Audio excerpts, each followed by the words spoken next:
Well, folks, here I am finally. The idea is that I'll make this history tape by hook or crook. This, as you can see, I'm getting very professional. I have my board before each shot, each take, etc. Now, I'm, as you can see, not standing on ceremony of any kind. I'm not dickied up or dressed up. I'm as I in my work duds. So what I intend to do is to give a brief history of our family, where we came from and all the rest. You have been asking that I do this. So I'll start at the beginning of the Ryans, the O'Riorns of Ireland. They began, to my knowledge, as far back as I have been told about a lot of it. I don't know how accurate this will be, but I'll do my best to keep fairly strict to what I've been told and what I know. Our family began in a place called, or a community or townland called Kilmascully, and it was located at the base, more or less, or in the region of the base of Keeper Mountain and its companion mountains in Tipperary. And from what I was told, there were many Ryans in Tipperary at that time, and people gave them a sort of nickname to differentiate one Ryan from the other, because there may be 5 or 6 Pat Ryans or Patrick Ryans, and there may be 10 James Ryans. So, according to how much they had or what they did, they gave them a kind of a nickname. And our nickname was Ryan's Ploughcombe. And now the word Ploughcombe, 2 words actually. Plough, come. The plough you plough the land with comes. Apparently there were many small farmers around that area, and a lot of them didn't have a plough. They did an awful lot of their farming in a small way by hand, saving the hay, digging the drills for the potatoes and all that. But the Ryans apparently had a plough, and I suppose a couple of horses to pull it. And to help their neighbours out, and when it came to springtime ploughing, they'd go around to the different neighbours and plough whatever bit of land they wanted ploughed. So that way they got the name Ryan Ploughcombe. This information I got from the oldest existing member of the Ryans that your Auntie Maureen and I visited in a nursing home in Nina. She was 97 at the time and sharp as a pin. She knew all, could trace all the relatives and everything else, and she traced us through the Mackies, through the McNamaras, which was Muddy's people and your granny's people, my mother's people, through them, through the Ryans, and back to the Mackies again. So we had a wonderful conversation with her, and fortunately we got it on audio tape. So one day you'll probably be able to hear some of it anyway that might be interesting to you. So from here on in, I will try my best to show some of the characters. If I have old pictures or photographs of them, I will do my best to reproduce it on this tape. So from here on, we'll see what happens. This is the grandson of the first Ryan to leave Kilmascully and travelled to Killaloe. Now, remember, this is his grandson. So I think this man's name was James H. too. He was a James H. Ryan. And he was the original one.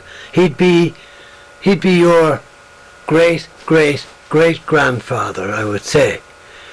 And he was the one who started the business in Killaloe and eventually bought a farm or two, and then his son continued and he was the one who developed the farm business, farm implement and all that stuff, and the bakery, and added quite a bit to the business and built many houses in Killaloe, and in some cases built a whole street. So he was a good businessman, obviously, and he was doing just fine. So that's taken care of two of them. The first man and his son, who improved the business as he went along. Then there was his son then also continued the business, and he would be, I would say, my great-grandfather. I don't know very much about him. I haven't heard too much. He probably just continued with the business, and who he married and how many children they had, I don't know. But then the next one down the line would be my grandfather. And he was a JH too. And he was quite the man. He was a small man in stature, and but a big man in ability. He married a lady named Coffey from Bird Hill. Her people were farmers in Bird Hill, about 3 miles from Killaloe. And they had 4 children, 2 boys and 2 girls. And the first boy was Joseph, second boy was John. And then there was a daughter that they called Barbara, and the younger daughter was Minnie. Now, I personally remember Aunt Minnie, but the older daughter apparently died when she was about 21. We were never told what she died of or why she died so young. We can only guess. Might have been tuberculosis or something like that, which was very prevalent in Ireland in those days. But as far as I know, Joseph joined the British Army and went off to the Boer War or something like that. And John studied medicine, became a doctor, and later on a surgeon of note. In fact, he in those days, I don't know what this means, but I remember my dad telling me that Uncle John won the gold medallion at that time for surgery, whatever that meant, I don't know. But apparently he was quite well known, and he was a very popular man, and my dad, your grandfather, when he was a young fellow, idolized his stepbrother, and John lived in a house on the way to Limerick, on the road to Limerick, called Artlooney House. And my dad used to stay there as a boy with him and often go to Dublin with him when he'd be going up for business or whatever. And he was very fond of him. But apparently he died very young too. He was only 39 or 40, I'm not sure which. But he was in the Lakeside Hotel with some friends on a Sunday afternoon, playing their favourite game of billiards, and he simply keeled over on the billiard table. And they all thought he was kidding, because he used to do that kind of thing. But he was dead. He had a heart attack. So that, if I can now, I'll show you these people that I've just been talking about. Now here is J.H., my grandfather, your great-grandfather, but this is his second wife. This is not his first wife. This is not the Miss Coffey from Burt Hill. This is his second wife, who was Anna Courtney, was her name. And she actually lived in Killaloe at the time, member of the Courtney family. But this is what your great-grandfather looked like. This was the J.H. that was known to many of the Killaloe people when we were growing up, and they often spoke of him, the kind of a man he was. He was a local county councillor as well, so there was a bit of a politician in him. And that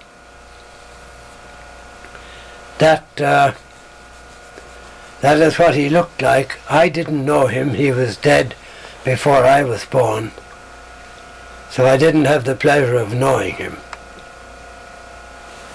This now is an old portrait, a photograph of John and Joe. I think I got it mixed up in the beginning.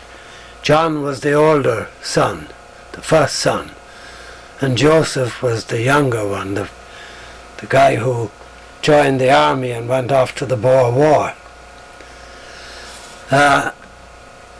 He eventually did return to Killaloe, and the old man bought him a pub and set him up in a pub which is now the Anchor, down at the corner of Bridge Street.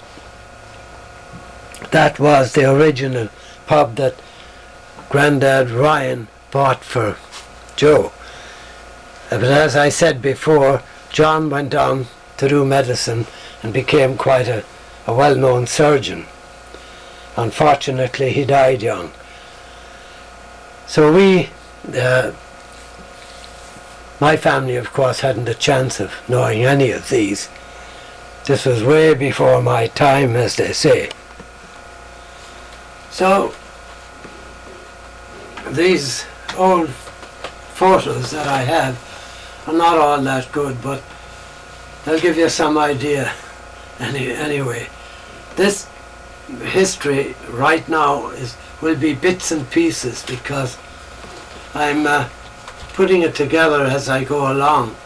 I did hope that I would have a shot. I think I have a slide somewhere of Keeper Mountain, the area from which we all originated, and it might be interesting to have that on this program too. So I'm going to call this phase now. I have no photo of any kind of the two ladies of the first family of J.H., of the J.H. that we are more familiar with. Minnie I knew personally. We used to go on holidays to her home, which was down near Limerick on the shores of the Shannon. They had a beautiful big house there.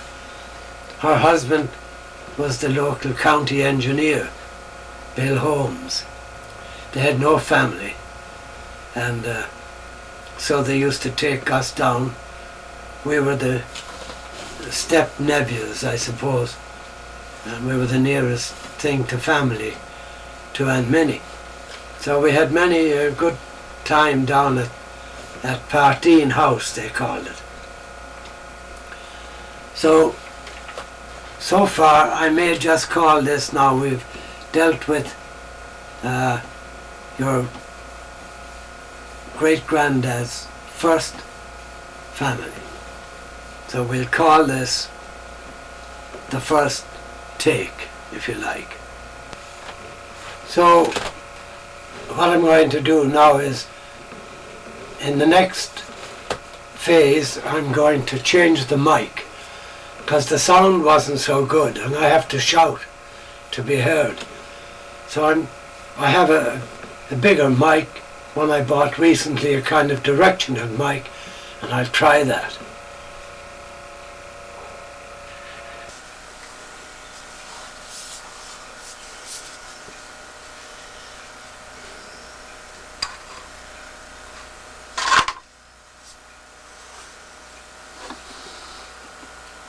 Now, as I said, we'll now deal with your great-grandfather's second family. They had 4 children also. They had 2 boys and 2 girls. And the first boy born was my dad, your grandfather. He was a JH too, James H. Ryan.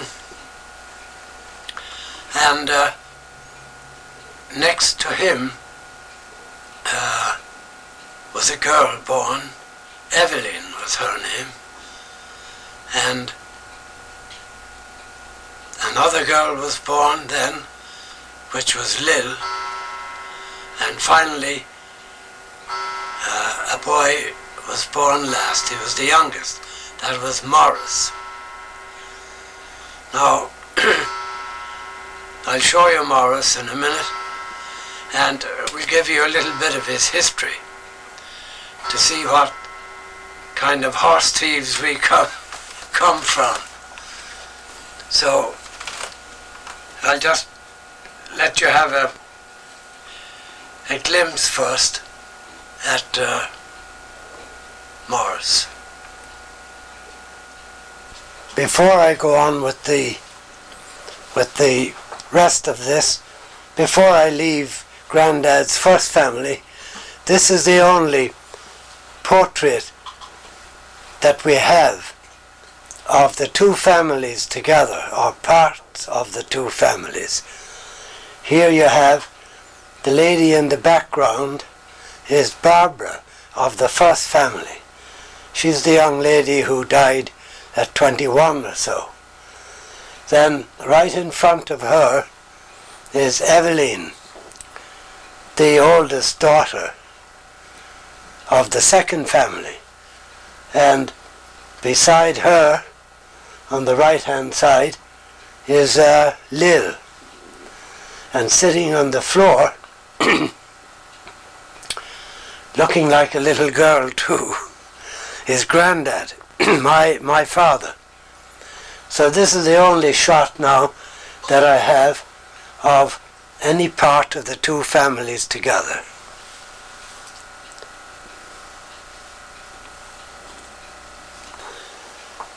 Here is Morris when he was about, I'd say, 19 or 20 maybe. He was the wild one. Take a good look at him now. And I will give you a brief rundown on his history. I'll try to do a little bit about each one of the members of this family, that I may even have had contact with some of them. I certainly did with Uncle Morris. So have a good look now, and I'll give you some more detail in a moment. So here I am again. As promised, I'll give you just a few brief bits of Morris's history. He was sent to Clongowes, which was an exclusive boarding school, and he was kicked out of that. Then they sent him to Blackrock, another exclusive boarding school outside Dublin. He, after a period of time, a couple of terms, he was kicked out of there too. They wouldn't keep him. He used to sneak out with a couple of other fellows at night and booze in the pubs. So at a young age that was pretty bad. And of course his dad wasn't pleased. But he was a bit of a rake most of his life. When the Civil War was on in Ireland, and he'd do daft things, like he had one of our phaetons, as they called them, like a little buggy with a great big 17-hand high chestnut under it, and a couple of his drunken buddies. They drove right by the Black and Tans barracks. These are tales I heard from Dad, with the green, white and gold Irish for freedom flag, and the Tans fired machine guns at him, and they cut the flag right off the buggy. That was one daft thing. Other daft things that he did bad things. Dad had sent to France years ago for a special little buggy made of basket wood, or made of basket type thing, very unusual, and he bought it for showing ponies. There was a category in the shows in those days, turnout they called it.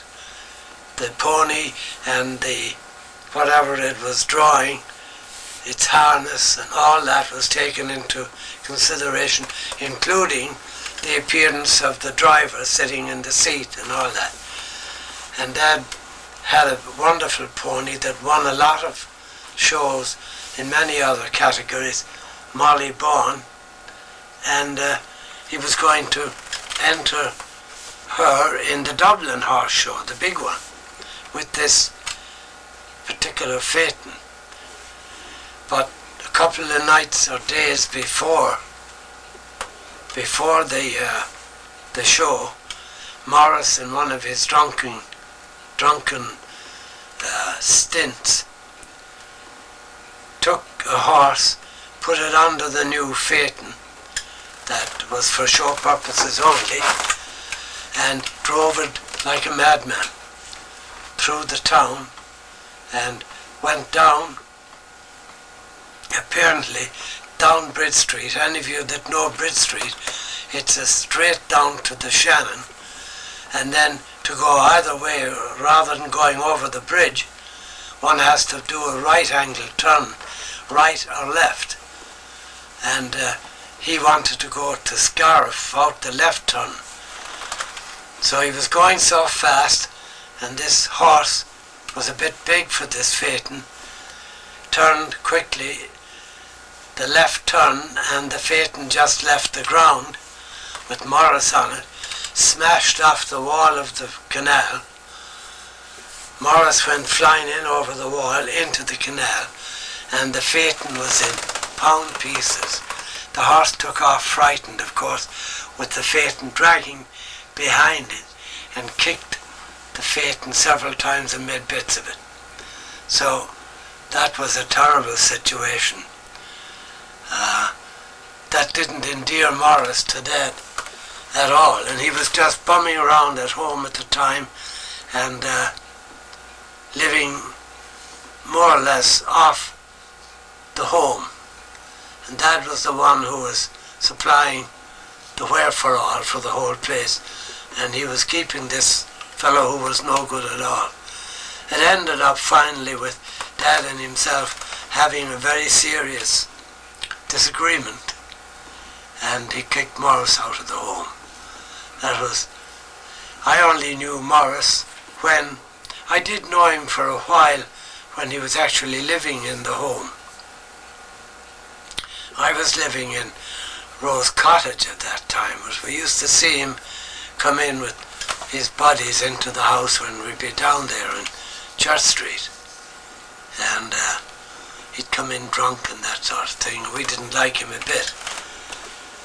So he had very little contact with the family from that point on until. So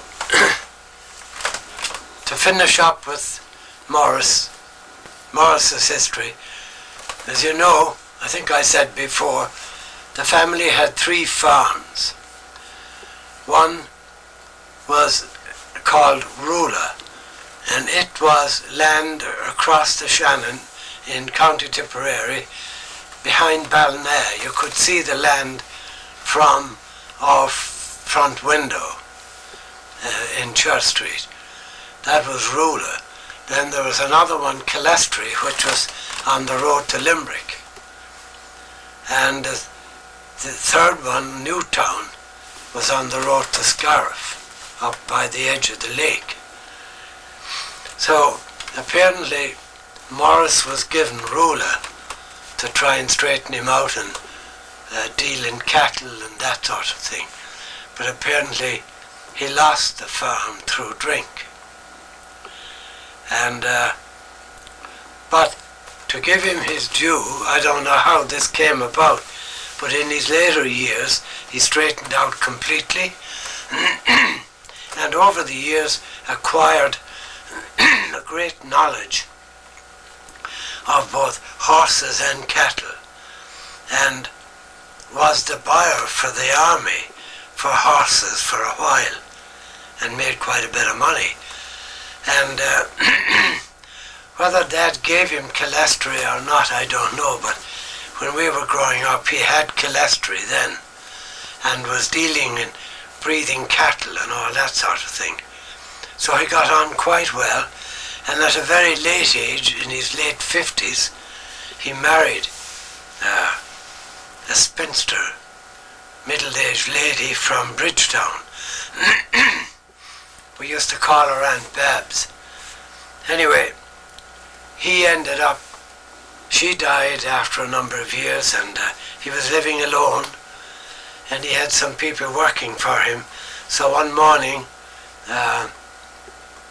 during the time I was away, one of the men went down to call him at 6 o'clock in the morning, whatever they were going to do, and he found Morris dead in bed.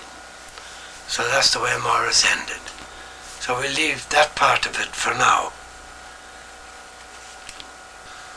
So the next youngest one now is Aunt Lil. I don't have a photograph of Aunt Lil as an adult. The only one I have is the one in the group when she was quite a young girl. Anyway, Aunt Lil I think she was the favourite girl of Grandad, because he gave her everything. He sent her to the best schools and all the rest. And when she was a young lady, she decided she wanted to travel. And he let her go. She went with a companion, I think, another girl. And I remember Uncle Sean and I, when we were kids, rooting up in the attic one time at the Church Street home. We found this box with a whole lot of cancelled cheques in it, returned cheques. And a lot of them were cheques that were sent out to Aunt Lil by my granddad, of large sums of money, some of them, to different parts of the world, to New York, to different cities in the States, to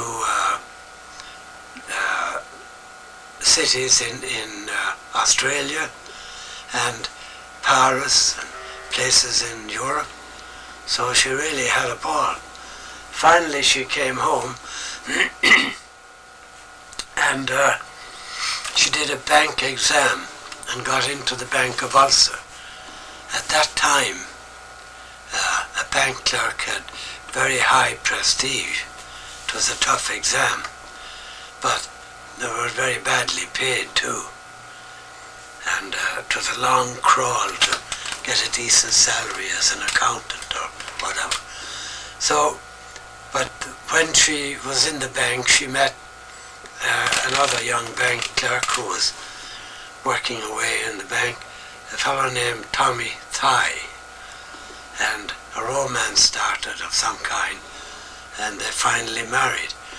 Now Tommy Thigh belonged to a very strict Protestant family, but in order to marry Aunt Lil, he had to become a Catholic, and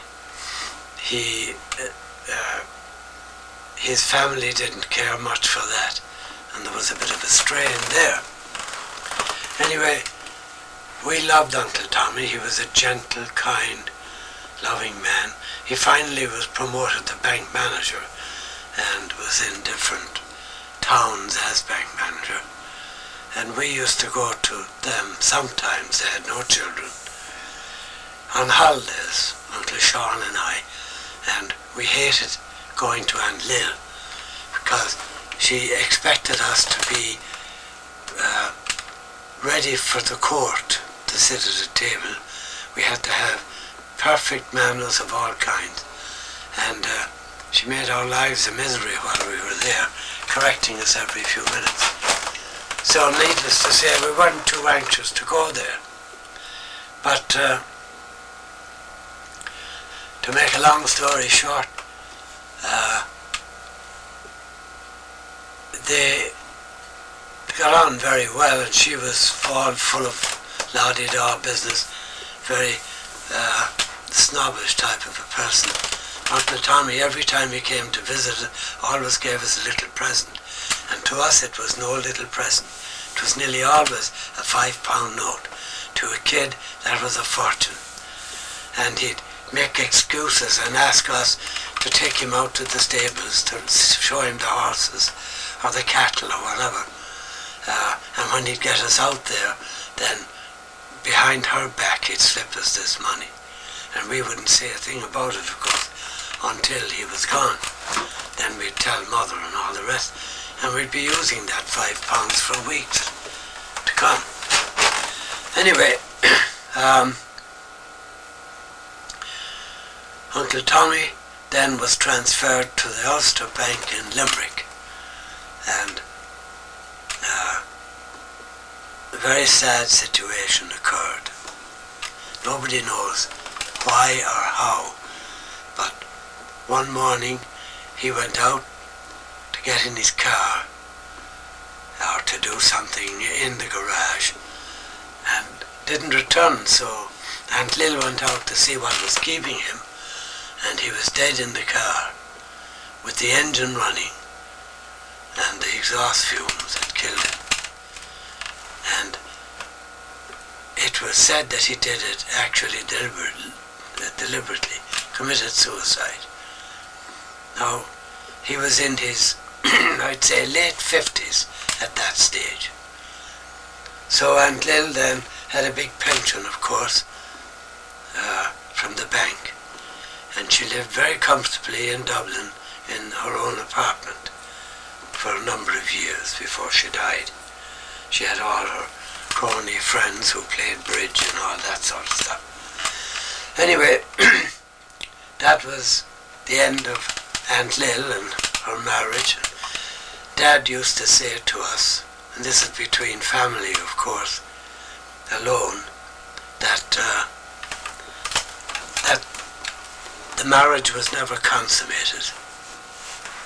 She never allowed Uncle Tommy to make love to her in any form or way, whether she was had some kirk in her mind about the fact that he was of a Protestant family or not. I don't know, or whether she was just weird. But that's what Dad told us privately one time, and that, he thinks, is why Uncle Tommy killed himself. He loved kids so much and felt that he had made a mess of his life, I suppose. So that's Aunt Lil. The next one up the ladder, the next oldest one, was Aunt Evie. She had a good time too. She was sent to the best schools and so forth, and but she was a bit of a wild thing, something like Morris. We apparently had the two original teenage rebels at that particular time. Anyway, Aunt Evie ended up falling in love with a groom who worked in our stables at the time, a fellow named Quigley. And against all advice and all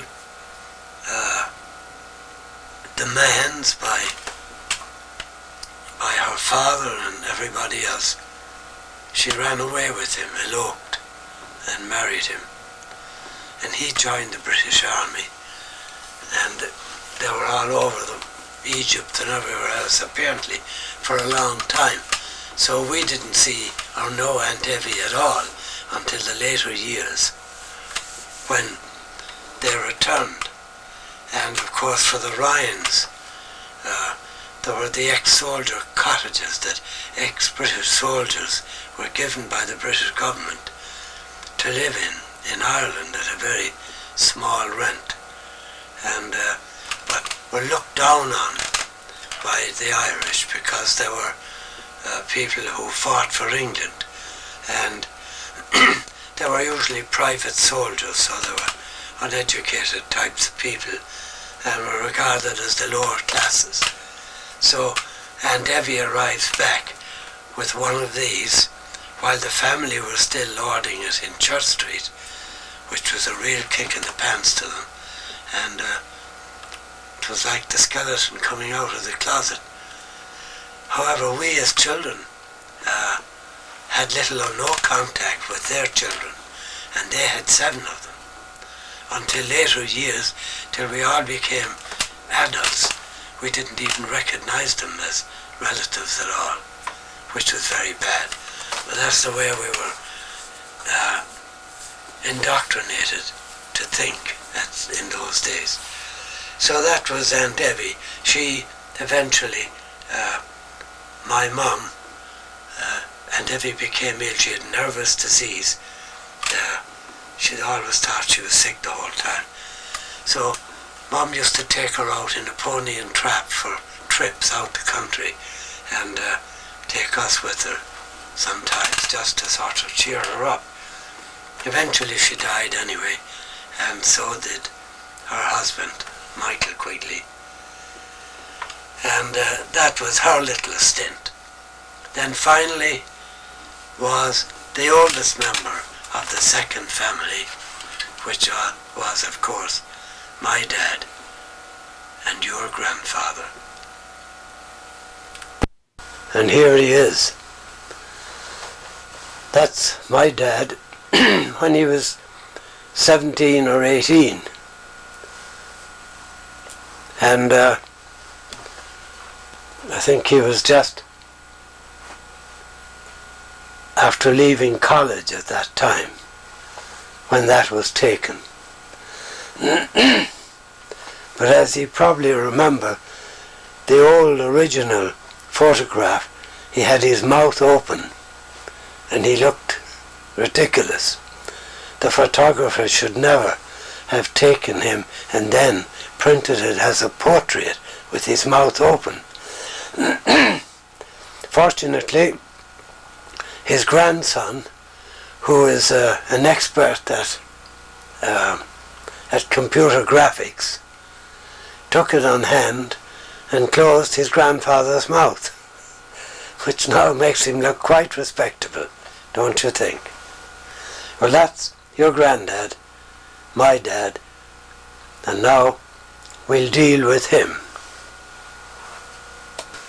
So I'll start to talk about your granddad, my father, by first saying that he, first and foremost, was a wonderful father. He was I would say, he was the best dad that any guy would ever want to have. He was good fun. He was talented musically, and he was a very gentle soul who very seldom argued with anybody, and was loved by all, I would say.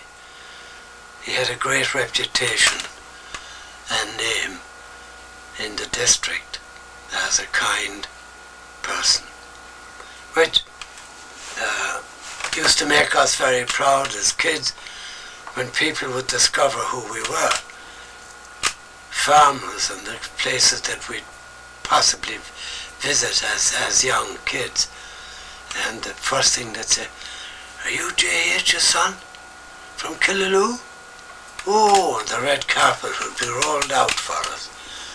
So things like that, made us very proud of Dad. We always were. In fact, if anything, he was too soft to life and to people in general. A lot of people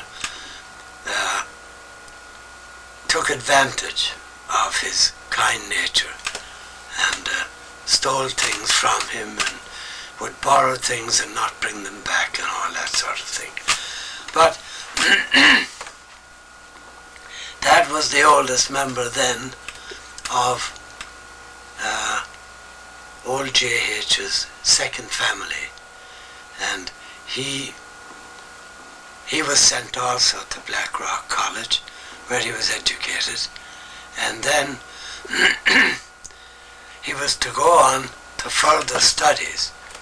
Just as he was finishing his stint in Blackrock, his father died.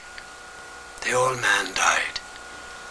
So Dad, being the oldest member of the family, was dragged back into a business that he knew nothing of and had no business training, which was a mistake.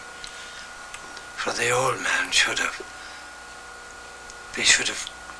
equipped one son with the ability to take over. But he didn't. Times were changed then, things were different, I suppose. So Dad was dragged back and put in a very awkward position at home. At that time, Nanny was semi-running the business. That was Dad's mother. And her sister, another member of the Courtney family, Aunt Lena we called her, she had her foot in the door there too, and she had a business of her own up at the other end of the town, similar business to what ours was with regard to the grocery and bar and hardware and all that sort of stuff. And the story goes anyway that my mother often told us that truckloads of stuff would go from our place up to Courtney's, and the books were very badly kept. So they said that there was a lot of hocus pocus went on between the two places. And then when the economic war came, of course, they both collapsed because they had no real foundation. But Dad was very keen on hurling as a sport, and pole vaulting, and cycling, of course, when he was younger, and became the captain of the Clare Junior team also. So that's taking you now right up to Dad's family, which is coming into our era, and we'll continue with that in a short time.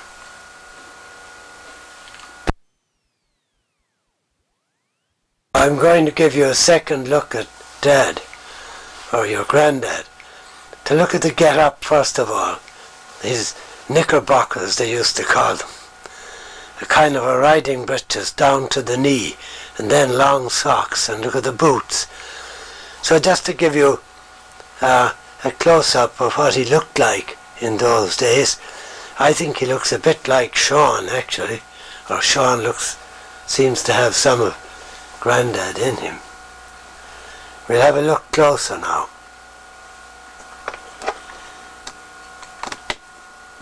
We go down and we look at the boots. Look at the boots, laced, I think they were, or hooked, I'm not sure. And then was the knickerbockers and so forth. And finally up to Dad himself. And there's what he looked like now. It's a pretty good shot from an old photograph. So that's your granddad when he was about 17 or 18, I'm not sure which. And he wasn't a bad looking guy at all, was he? So there, I thought I'd just give you that extra look, because when you're looking at this tape, you probably will want to have a better look at these old pictures that I probably will have hidden somewhere by that time. Got a better look at what he actually looked like from that old portrait. It's not all that good, but they're the best I have, and we'll be going on from here then for Dad's family. We'll start with the oldest member of the family, which of course is your Uncle Sean. And he was born on the 21st of September in 1917. And so before I go on with our family, because you know quite a bit about that so far, there are some details maybe I can fill in with regard to the different members of the family. But before we go to that, I intend to show some other shots that I found since, old shots of the first and second families of JH. And for instance, I found a couple of shots of Aunt Minnie, our step-aunt that we used to visit down in Partine, and little details like that, so I'll fill them in later. I just want to say something now. While making this tape, I had a slight problem. You probably all know about it, or you all knew about it. What I'm trying to say is that you'll have known about it long since by the time you hear this. But I have a little problem. I may have to go into hospital. It's the old problem I've had for years with the prostate. And so I may have to have something done about it again. It's been 9 years now since I had the last bout with it. So please God, things will work out all right, and I'll continue with the tape when I return. Hopefully that will be soon. So I've had a bit of news since I went down for a test yesterday, and it appears it's not the prostate at all. I have another problem. So I don't know what the outcome of this will be, and until I do, I think I'll just forget this history bit. I have more or less, in a rough way, worked on the Ryan side anyway, up to us, our family, and I intended to do Mom's side of the family too, as much as I could of it, and to do the Muddy Mackie bit as well. So, please God, when things are all straightened out, I'll be able to continue, but for now, I'll just say, as they say, tally-ho, see you soon.